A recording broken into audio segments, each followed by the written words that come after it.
بسم الله الرحمن الرحیم. السلام علیکم ملګرو. تاسو به د سوشل میډیا باندې یو ویډیو ګورئ چې وایرل شوی ده.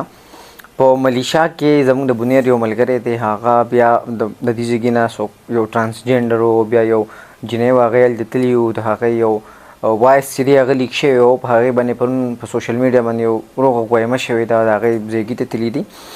لومبۍ به زه دا ووایم چې د سوشل میډیا کم طرف ته چې ډېرې زیاتې خوبۍ دي، هغې طرف ته د هغې برعکس د هغې یو ډېره غټه خامي دا ده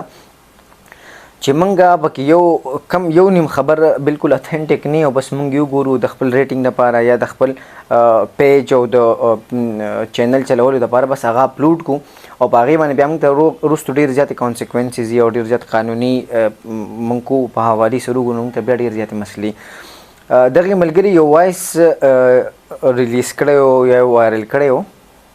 وایس چې ما په خپله واورېدو نو زه به تاسو ته ووایم چې په هغې وایس کې داسې څه خبر هم نه ده شوې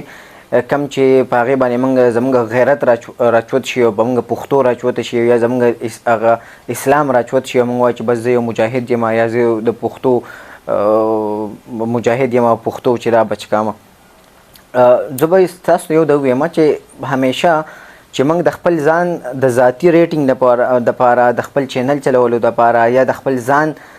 د وایرل کولو دپاره یا د فیمس کولو لپاره زموږ بدقسمتي دا ده چې موږ همیشه یا د اسلام په پرده کې پټیږو، د اسلام په اړخ کې ځان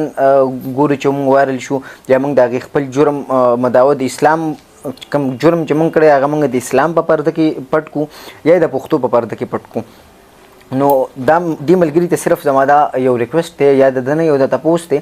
چې په ملیشیا کې صرف دا خلک دی چې دی دا غلط کار کوي. ملیشیا خو یو آزاد ملک دی، هلته خو شراب هم چې هغه کولاو دي آزاد دي، د هغې نه علاوه چې دی مساج سنټر هم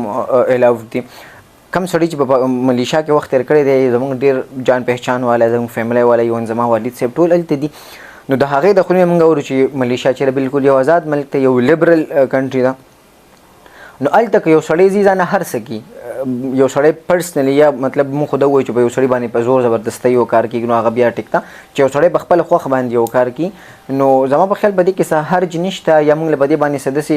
یو انقلابي پښتون یا یو انقلابي مسلمان نه دی پکار چې موږ راپاسو. که یو سړی وي چې ما د پښتو اواز چوت کړی، زه د پښتو لپاره ولاړ یم، نو د هغه نه زما صرف دا سوال دی چې ته د پښتو لپاره په پردي ملک کې ودرېدی شي، نو ستا په خپل ملک کې چې د پښتو په وسایلو باندې کوم استحصال کېږي،